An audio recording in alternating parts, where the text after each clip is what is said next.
He said that he was looking, but looking and finding are two different things. It was around this time that I discovered this group and a few others. I started posting things about him, from my perspective only, and I got so much positive feedback for how I was feeling that I knew I was right. The more I posted, the more validation that I got. It wasn't just me who knew that XH wasn't worth keeping around. I had the whole internet telling me how terrible he is. I started saying awful things to him and even outright ignoring him. I was so confident with mine and everyone else's opinion that I contacted a lawyer and within a couple weeks had filed for divorce. I continued to use this site and a couple others to validate my feelings and for encouragement to go through with it, and finally it was done. It went pretty smoothly. XH didn't ask for much besides to not get divorced and to try to work it all out. I didn't care about that though. He was broken, but I was free. I could do whatever I wanted without having to feel any guilt or answer to anybody. It was an amazing feeling of freedom. It didn't last long though. In the first month after he moved out, I missed garbage day 3 times. There was also rarely a single clean dish and the laundry sat in piles so long that I had to start doing the sniff test to see if it could be worn again. I also never saw my kids more miserable. My oldest had seen some of the messages from the other guy months earlier and she knew that XH still wanted to try to work it out. It didn't take her long to stop talking to me at all except to say that she wanted to go to XH house. The others all told me that they wanted to live with XH too. I did my best to try to make them happy, but I ended up just buying them toys all the time and the happiness only lasted minutes. I also was having a lot of trouble with work. Being alone, I couldn't work all those extra hours that I was expected to. I finally gave in and started calling XH to watch the kids. He would always come over as soon as he could and he always asked me if I needed anything. When I would get home, I would find clean dishes and laundry and even dinner sometimes. He would never say too much after I got home.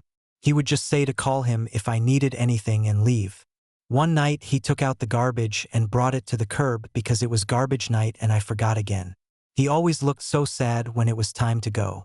Finally, after a couple months, my friends convinced me to go out on a date. It was for dinner and a movie and I was excited and hopeful. But at dinner, I started getting a feeling of overwhelming guilt. It got so bad that I ended up not even going to the movie. A week and about 1 million tears later, I was on a therapist's couch. I told her everything that had happened, starting with the promotion that I got at work.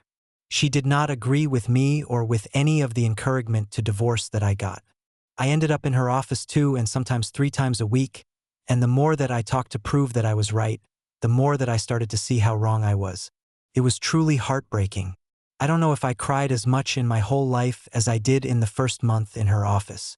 After about $2,000 of therapy sessions, I learned that my XH had his faults, but I figured out that mine were so much worse. I did so many awful things and said awful things that I wouldn't want to be with me, but he did. I still remember him asking me in the meeting with the lawyer to please not go through with it.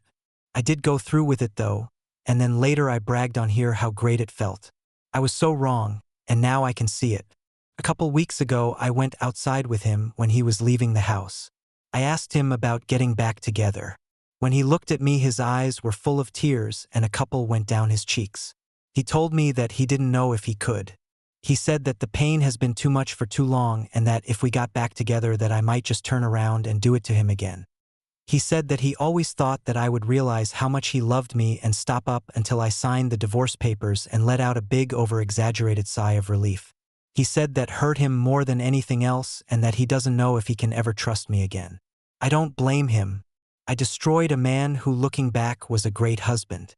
I deprived my kids of having a great father in the house with them, and I took his kids away from him.